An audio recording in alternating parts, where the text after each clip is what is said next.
Alright, hello and welcome to Krakka-Thoom, the podcast for geek news and stories. My name is Norbert.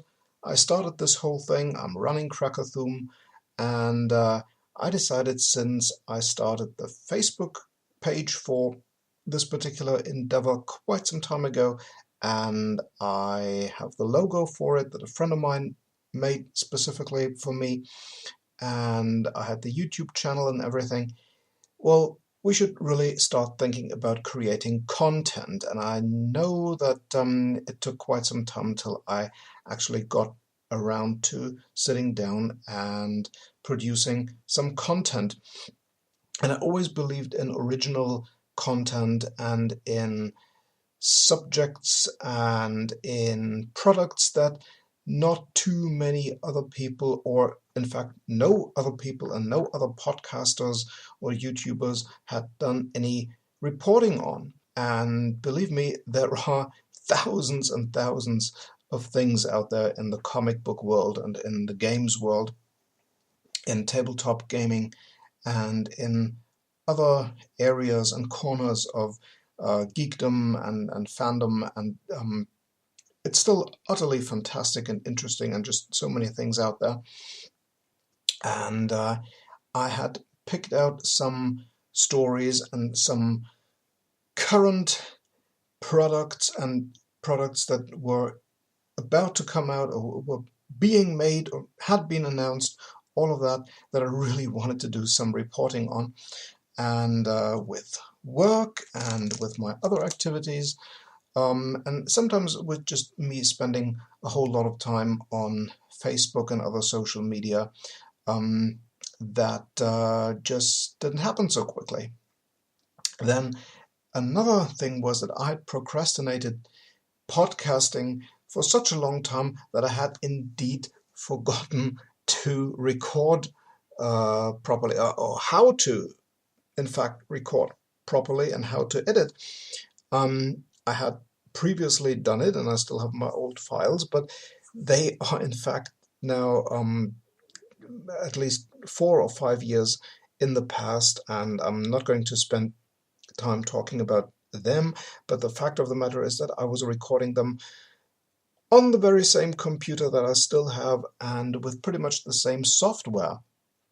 And I had talked to some people on Skype, and I knew that I could record Skype, but I wasn't exactly up to date.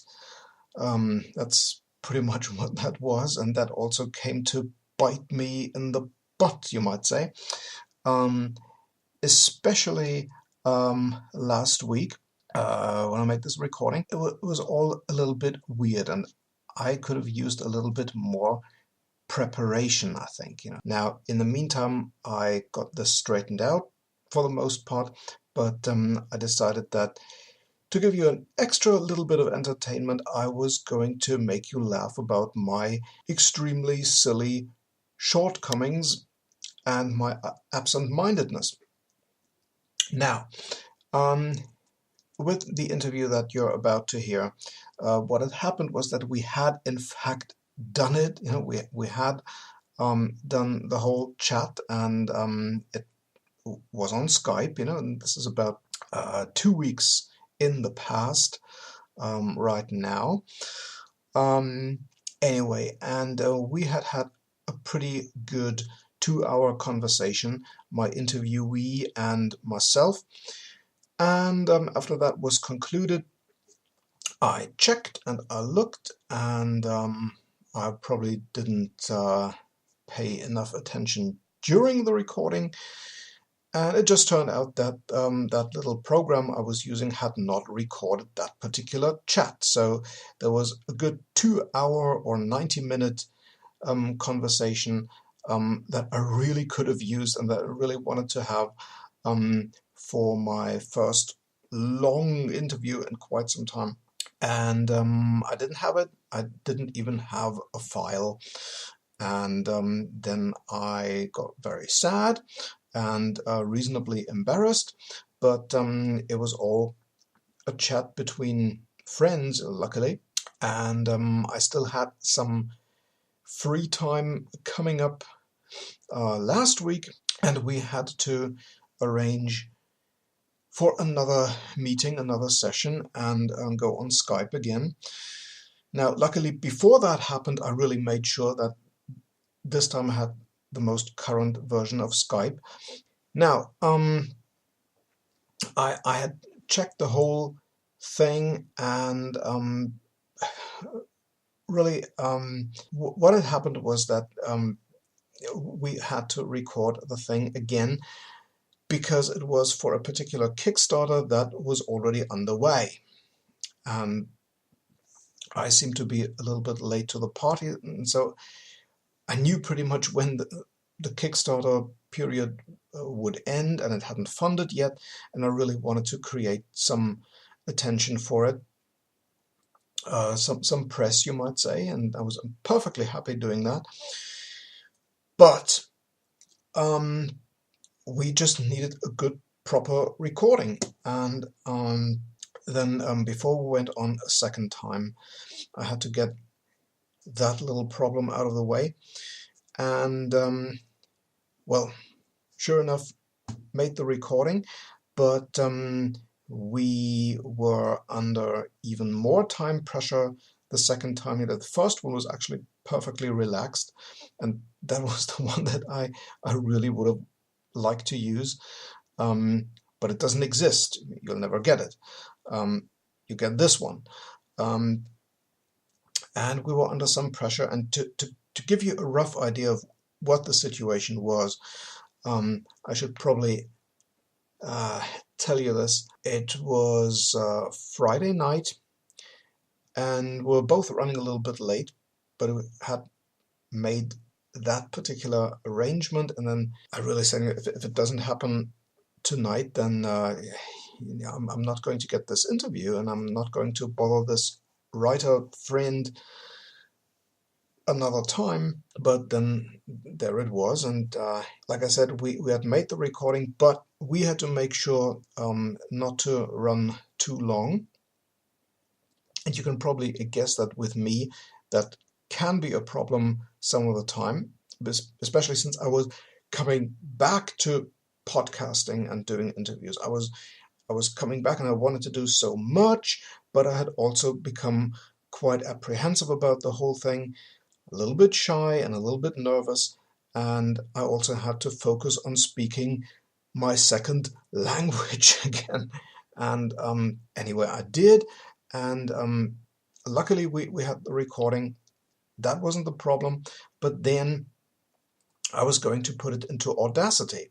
Now, Audacity is another wonderful piece of free software that I already had, and I had used it previously, but since I had this embarrassingly long pause with creating any audio content at home, I had pretty much forgotten everything there is to forget about Audacity. So not only did I have to relearn doing interviews and getting the recording, but also in the days after that, I had to pretty much relearn the fundamental things about Audacity as well. The funny part is that once you hand me an instructions manual, or you point me to a website that is pretty much the online version of an instruction manual, a book of instructions, you are almost guaranteed to make me even more confused. And then I had all this information on my screen that really didn't help me along very much. And, it was just hit Control C and Control X and do this and that.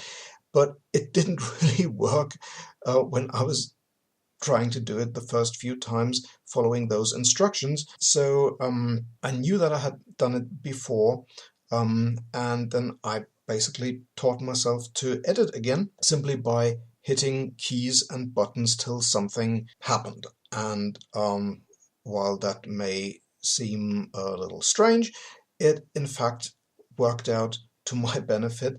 And then by Tuesday or so, I was, feeling confident enough with myself and quite happy that I knew how to edit a file. And then I said, okay, I had to edit out some of my own crap, really, and points where I had,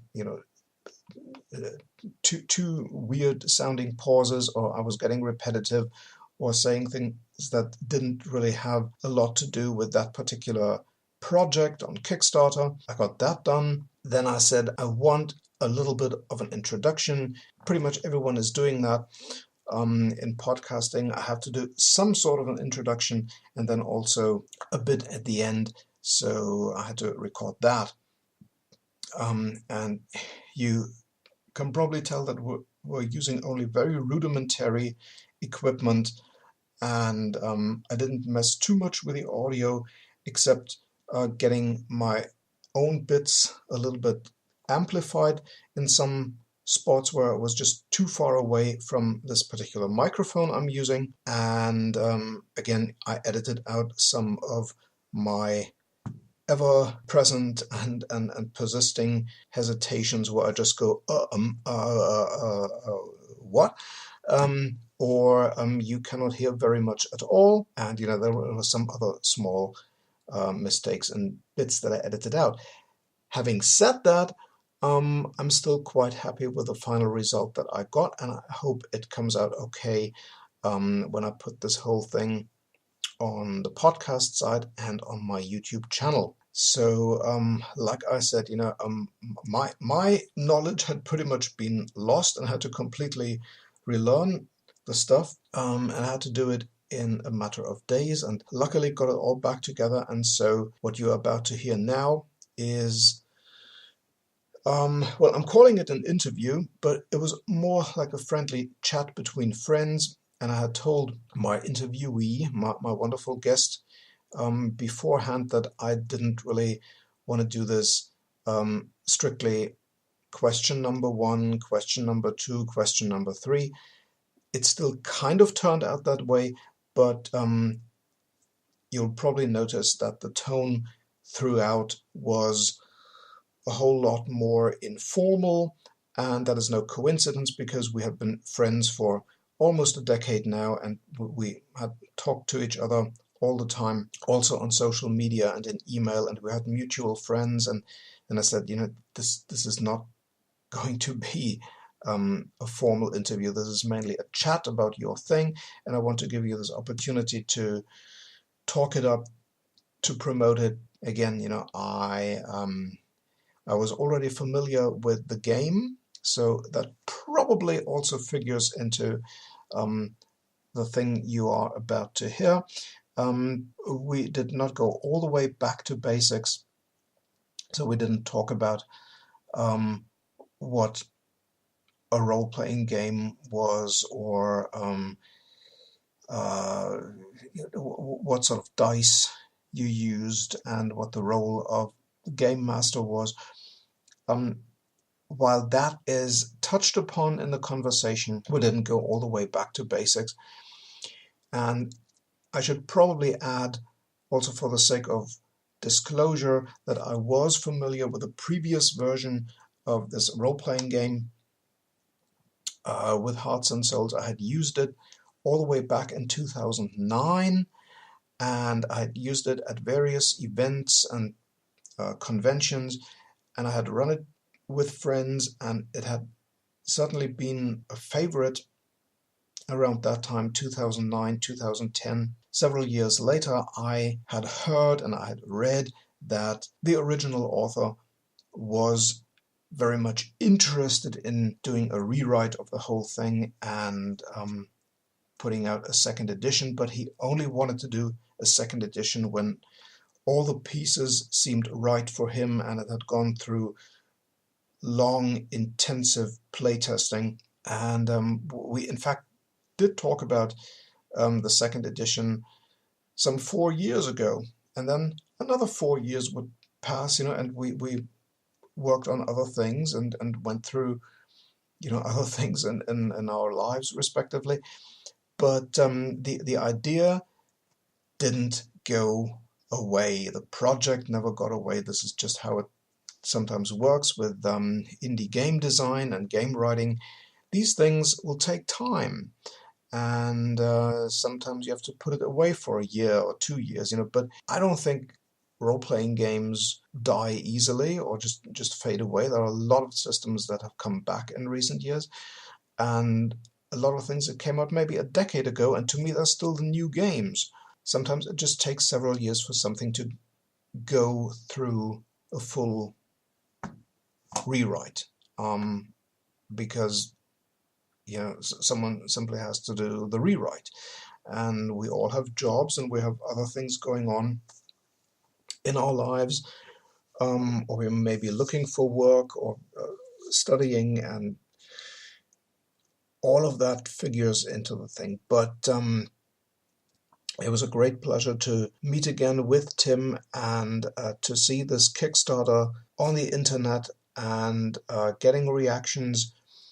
But we realized it had to get more reactions. For that reason, we had this talk.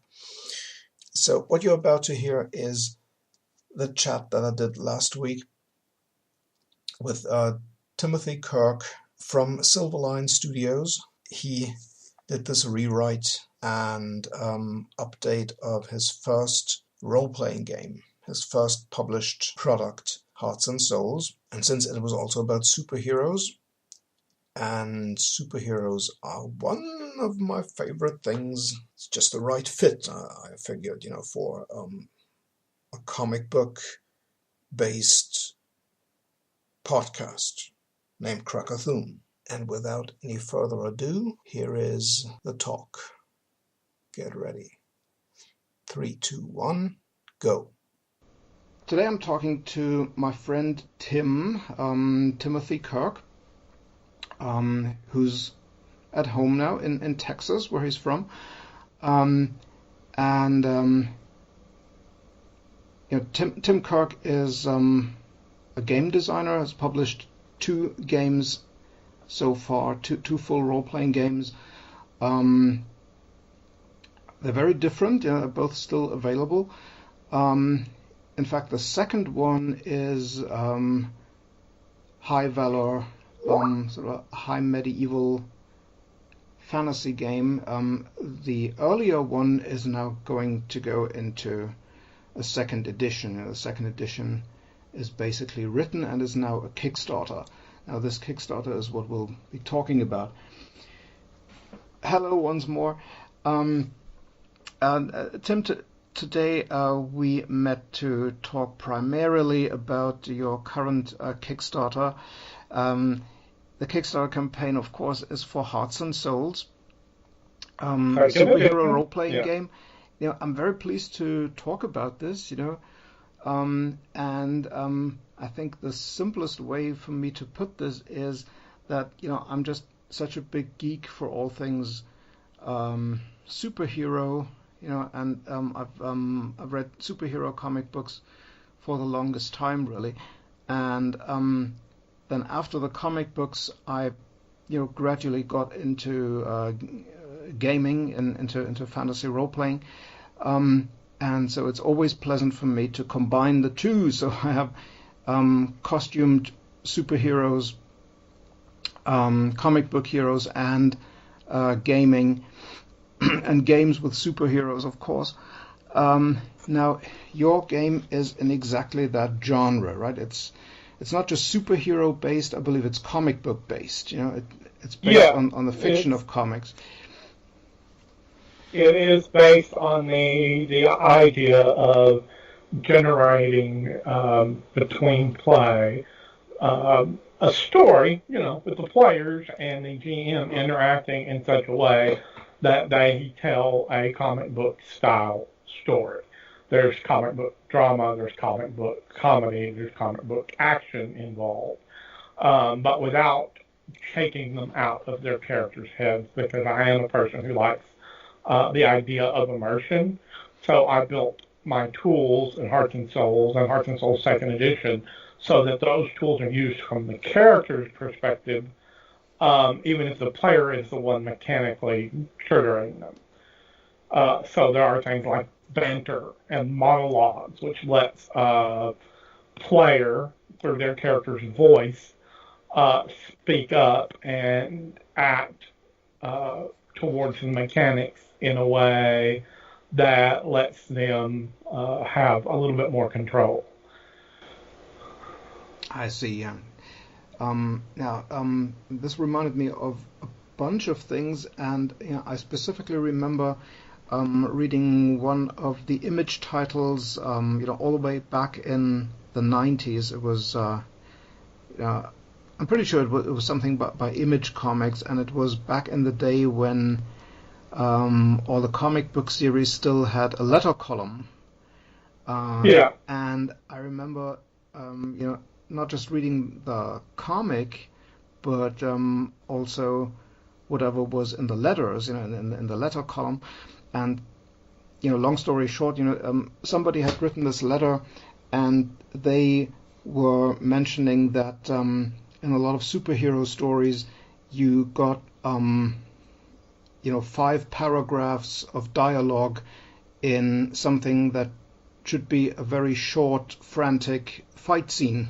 It was in mid-fight of your superhero against a supervillain, presumably, and then you had big speech balloons, with 4 or 5 paragraphs worth of text. And I think this is something that you kind of want to happen, or you allow to happen in your game. Yeah. Mm-hmm. Yeah. It's the idea of those speech balloons and thought balloons, and one character mocking another, or the back and forth banter between a hero and a villain, as they fight each other, because they're talking. They're not just throwing punches and kicks and going all out. There's usually a conversation going on, either a conversation between one character and another, or a conversation with a character in his own head. And that is basically forms of monologues and bantering that are both built into Hearts and Souls rules that allow you to get successful actions more often than failed actions if you're willing to utilize those tools. That is, it does have a dice mechanic, and the dice mechanic is based on an attribute or the rank and scale of a power, which they both work the same way. You roll a number of dice, you aim for a target number with the best die you have, which if you roll 3, you just take the highest.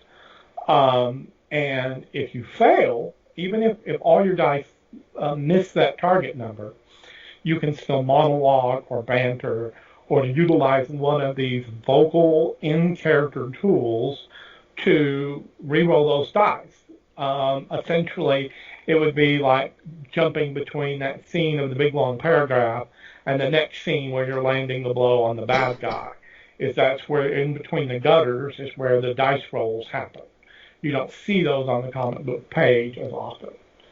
Mm-hmm. So it's a matter of dice rolling is in between the gutters and the unseen aspect of a comic book story, if it were done as a game. Mm-hmm. Yeah, on your Kickstarter page there is at least one major example of that, and it already has that comic book type formatting, right? Where it's in the big rectangular boxes, and I think it's mainly talking about a hero you created, the Moth, and their nemesis, and there's a part here that I read earlier. We introduce that game mechanic. As far as I know, do you strive to hold up a crumbling building by telling yourself no innocent should be harmed? Because you are their guardian, again, you can use a pep talk or a soliloquy and more to push your character to succeed. And I think what makes this game so different here is that a single dice result. While there will be a way to tell success or failure, that single result need not be final, right? So Right. I think Right. very rarely that there will be final. Um, and I've looked at so many games through the years, including many superhero games, and played and game mastered probably a variety of them. And I remember many cases where I had to play a role, and they had their great big skill or their super ability, um, and you really wanted that character to succeed, and as a GM, you of course wanted that character to succeed, because after all, we're talking about someone who has a super ability, right? And they're using it for a good cause. And with a traditional dice rolling game, of course, it can be that everything was right except the die, that came up a 5 instead of a 6, Right. and you knew you only would have needed that 6, for example, or that 10, or whatever the case may be. And in Hearts and Souls, I can declare that I'm not done and this is not final, or in fact, basically what I rolled, has not led to an outcome in the story. Isn't that so? Yeah. Because then Yeah. I can use my soliloquy um, to push myself, to motivate myself, um, as the hero, right? Now, Yeah. I It's I looked at this a fundamentally few how the times, system right? works. And I was just thinking, some players certainly want the story to evolve fast, and have everything, move along fast, and they don't want the chase or the fight to necessarily be um, the big centerpiece, right? Or the primary focus, of a game session, and it so often is, in D&D and probably many other games. Now, in Hearts and Souls, I suspected that it can also be the main portion of a session, but it's different, because you're not dealing with hit points so much, or with spending points and regenerating points. But that, No. No. yeah. The you have three choices when the dice fail you. Mhm. You can monologue, soliloquy, whichever term you prefer. You can banter as long as there's a target for your banter, another person to interact with, which can be somebody in your own head if you talk to yourself, because there are a few crazy characters who do that. But there's also stress, and that is the one closest we get to a mechanical hit point mechanic. And stress is not necessarily in and of itself a bad thing to earn, because the more you earn, yes, bad things can happen from it, but it also allows you to create dramatic things for your character. It allows you to create future problems that your character has to deal with, including dramatic turns of character in their relationships. It can be used to generate future plots, you take this stress and you finally spend your earned stress, quote unquote. Those are the points you get. You spend this earned stress and you trigger an event. And maybe that creates a new super nemesis for you. You've just defeated your previous nemesis, and yet maybe there was somebody watching, and somebody who was inspired by that villain. Or maybe there's an accident at your laboratory when you're a scientist that creates an event that your character has to deal with, like a portal to another dimension is opened and you have to deal with things coming through that portal. That is what stress empowers. So those are all, there are three ways to get you to re-roll the die: monologues, pep talks, banter. Pretty much those are all kind of in that field of talking. But then in the other, there's that third option of stress, which builds up over time and then triggers. Some people see them as negative events because they use them often as, oh, my character broke his arm, or my character suffers this pain or this misery. But mechanically speaking, especially in second edition, I'm trying to make it very clear that the whole point of stress is that, yes, something bad sort of happens, but it should be dramatic and comic book affecting over the story. It should be an impact of the story upon your character long term. It may be an injury. It can be. If you want to take an easy way out, it can be an injury. But if you want to build like next comic book, next adventure, to make it all about exploring a new dimension that you open a portal to after you defeat the rush of strange alien beings, it can be that as well. Stress is an abstraction that allows you to create more story or interesting challenges for your character. And that way, even when you succeed, you have built on that weight of previous successes until your character has to do something interesting to further the plot. And that's what one of the mechanics that is in play is stress. Mm-hmm.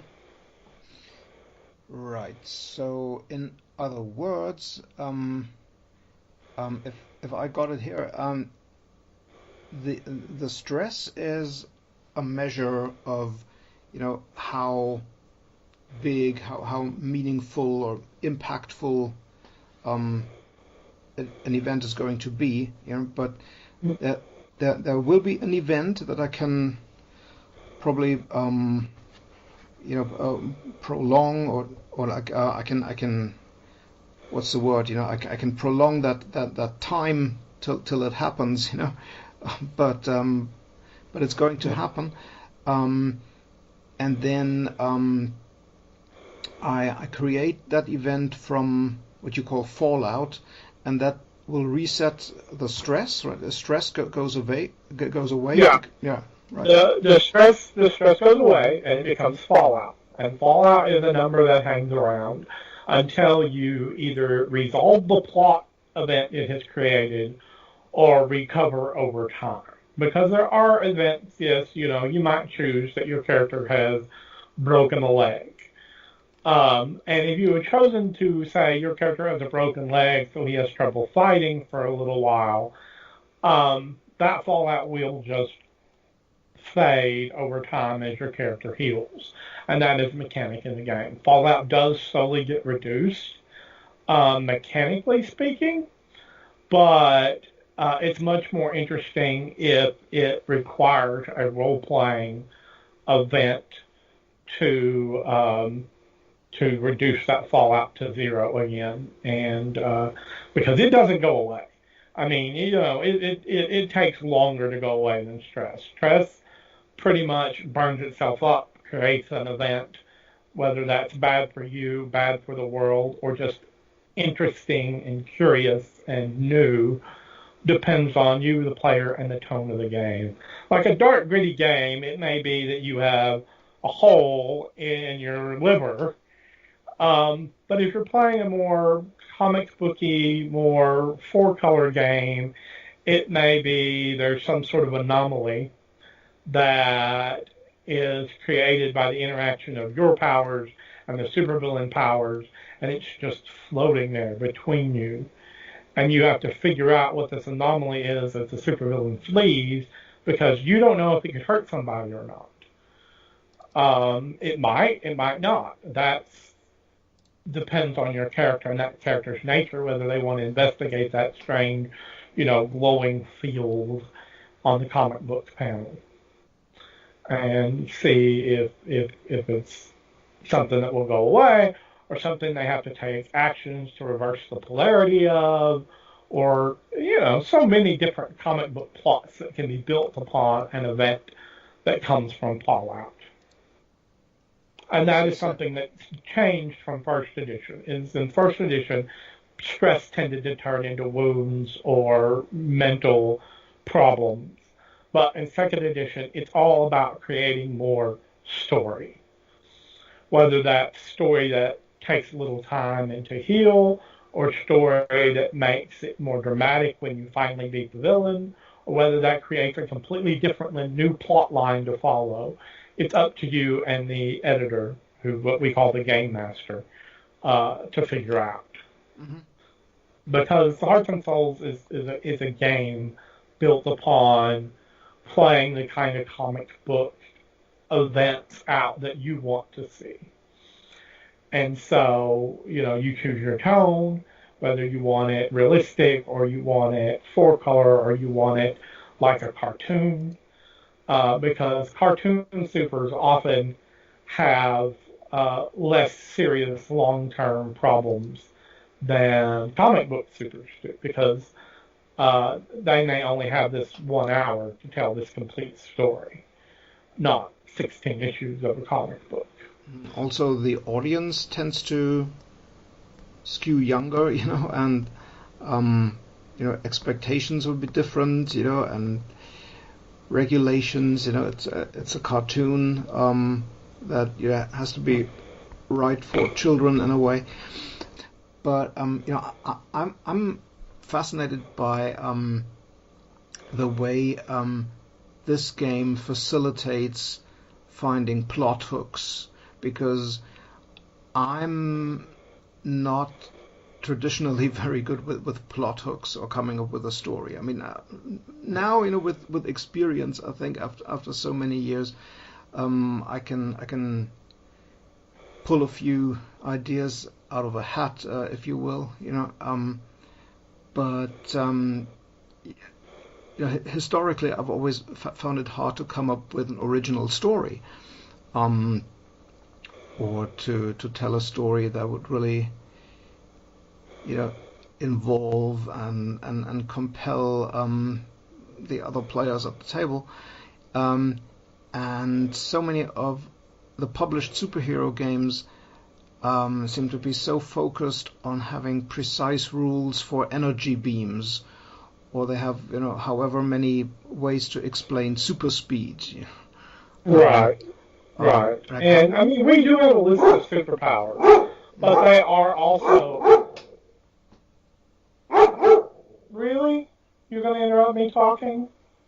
Why don't you be quiet, my sweet? Just for a little bit. But while we do have a list of superpowers, they give you examples of how that power can be flexible. Whether super speed is just an enhanced movement, or whether it's on and on, you can run around, do things, rearrange the environment, run to another city, steal a generator, run back with the generator, get it hooked back up. It's all those powers are all flexible, and they're built to be, what works for your campaign. For example, there's a really common sort of power that I call elemental powers. And elemental powers are usually like air control, earth control, fire control, or water control. And those elemental powers can be really basic. You can summon your element and maybe move it around a little bit. But in comic books, we've seen them be used to do all sorts of things, create walls of water to block fire attacks. Yeah, or when I control ice, I control cold and ice, I'm going to encase the arm of a bank robber in ice, before they can use their weapon. Right. Make it to the car. Right. Yeah. Yeah, and that's literally where the discussion of powers in Hearts and Souls is. It's what, talk to your GM. What does he think you should be able to do with the power at this power level and at this tone of gaming that you're doing? Are there serious, dangerous effects from it? Because normally, you're just, in that case, you would just be freezing the arm, nobody gets hurt, the end. But if it were a gritty game, that person's arm might shatter from being frozen. I mean, that's not necessarily a common response, but that's a graphic one.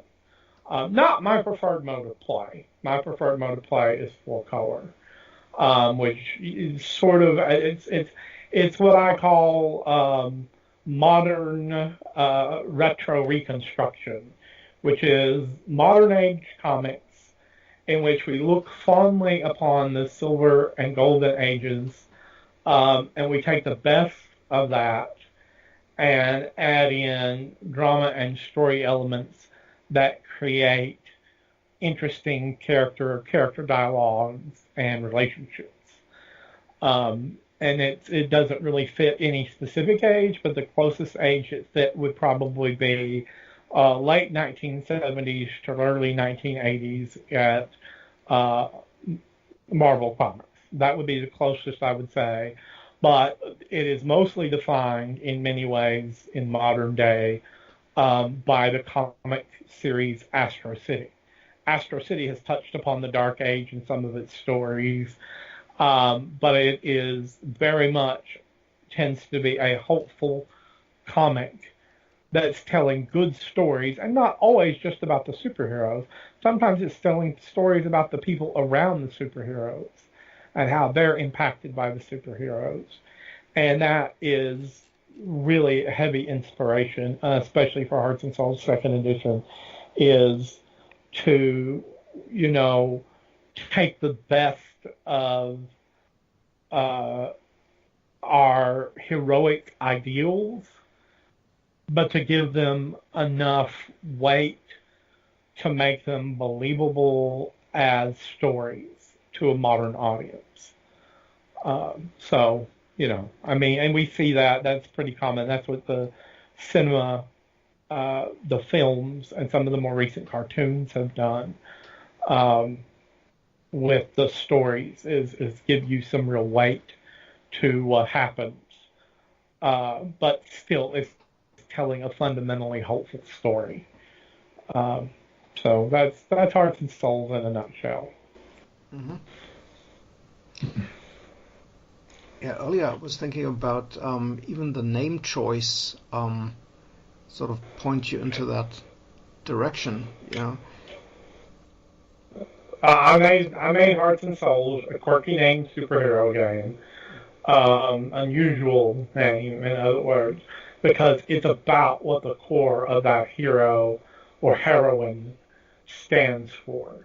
What is their heart? What is their soul? What are they prepared to pay to do good? What are they prepared to risk to do good? And how those choices impact them. It's what the game's about. Mm-hmm. It's about the character and the other characters. If you have a big play group, which I played it with everything. Right now, I'm supposed to have 3 players, but one player's only been one to be able to show up. So I ran a game for just him at Hearts and Souls. And he has decided he now has a nemesis from a villain that I created for Hearts and Souls called Red Army. And Red Army is basically a old 60s style communist or 50s style communist supervillain. He was originally created in that time period in my fictional brain space where I put my imaginary comic books. And if I were writing comic books, this is what they'd look like.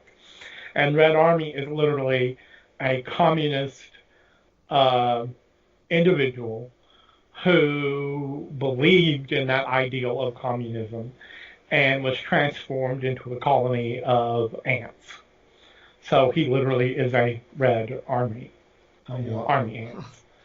So he's an interesting challenge to the player character who has come to Earth because he believes Earth will produce someday. His people believe that Earth will produce a champion that does great things for the universe. But he's an alien and he's on Earth looking to help humanity reach that point where that champion can be born. And it's kind of a fun little game that we started, and we played one session of with the full three people, and then I played just a solo session with him. And he has decided that Red Army is going to give him a lot of trouble because of his ideology that's to him outdated and backwards, which even to us nowadays it's considered somewhat backwards. That particular style of belief, and it's fun. It's fun because he has chosen an enemy rather than just a foe that appears once and disappears. He's decided that that's going to be an important enemy for him, and that's what Hearts and Souls is about. It's about letting your character out to tell their story, not just the story some GM has planned for you. So, the GM is involved. The editor, case, me, I'm involved, and I love watching where player characters go. So if he wants that to be an enemy of his, fine. I love it. I am delighted by that idea. So, it's just it's enjoy in gaming is that someone has collaborated with me, created a character that fits the rules that we were playing under, and has made a choice of ideological opposition to another character that we've introduced. And that's their choice. They could go, meh, whatever, I don't care about that villain. He's gone, he lost, I won, the end. But he chose. He came to me and said, I want that guy to come back. And that, to me, is the best thing in superhero gaming, is when you've got a villain that you can bring back. And the characters love, the players love that villain, even if the characters hate him. Anyway, my time here is about up, unfortunately. Yeah, I know you told me earlier that you were going to do a live Q&A. The second one, and this is also to do with the Kickstarter, to get more people involved. Now, at the time of recording, I just wanted to tell everyone we are more than halfway through with the time frame. Like 15 or 16 days have now elapsed, and we have just about two weeks to go to was that November 3rd? No, November 9th, right? November 9th. Yes. November 9th, yeah. Right, and I'm going to upload this on my channel before the weekend. So let's say it's about 10 days left, and there'll be a link and everything right to the Hearts and Souls 2nd edition Kickstarter.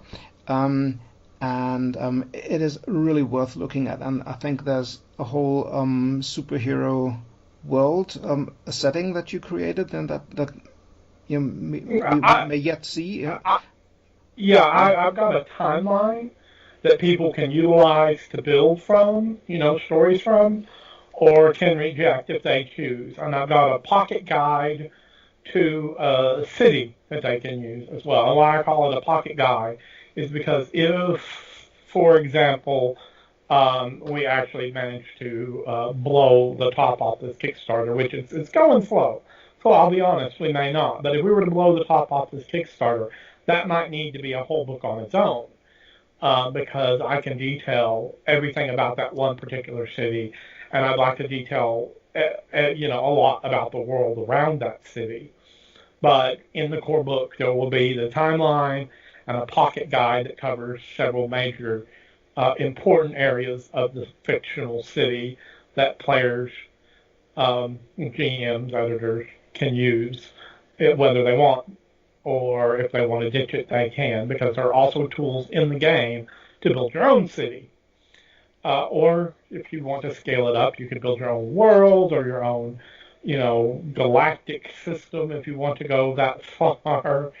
but they're all tools that are really simple, keyword-based kind of things. Like what are the problems of this area? Corruption. Okay, we put corruption down, so we know corruption is a problem in this.